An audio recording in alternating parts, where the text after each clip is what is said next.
Sveiki visi! Mes labai laukiam su Juste švenčių ir esame labai šventiškai nusiteikusios. Ir dėl to labai norėtume pasveikinti visus su šventom kalėdom, su artėjančiais naujaisiais metais ir palinkėti, kad visų jūsų šventės būtų labai šiltos ir jaukios. Tai va, o tuo pačiu aš norėčiau visiems patarti, nedovanokite puodelių, kojinių ir šiaip visokio šlamšto. Geriau dovanokite savo artimiems žmonėms šilumą, džiaugsmą ir dėmesį.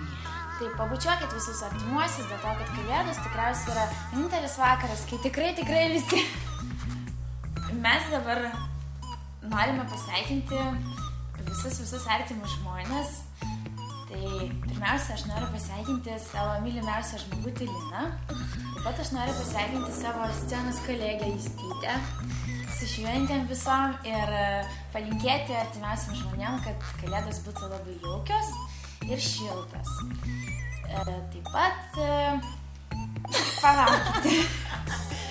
Taip pat mes norėtume pasveikinti visą super muzikos šeimą, dėl to, kad jis yra labai gera dirbti. Džiaugsmės, jeigu ir ateityje bus viskas taip pat sklandžiai, kaip ir dabar vyksta.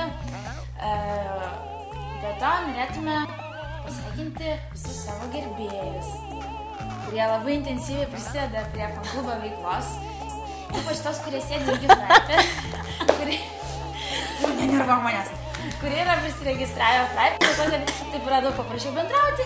Ir va štai mes turim galimybę juos visus pasveikinti. Sveikiname visus. Nu tai tada dar sveikinam prezidentą, premjerą, šitie yra policininkus, darbininkus, visokius vairuotojus, taksi vairuotojus, fūrų vairuotojus.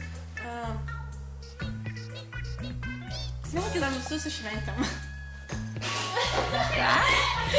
Labai daug šnekėjau, taigi tiek neįdėjos. Dėl to, kad aš bandau atkartoti tekstą, jo neatsimenu, tai pradedu kurti kažką ekspromtu ir man gaunasi labai daug. Taigi čia reikia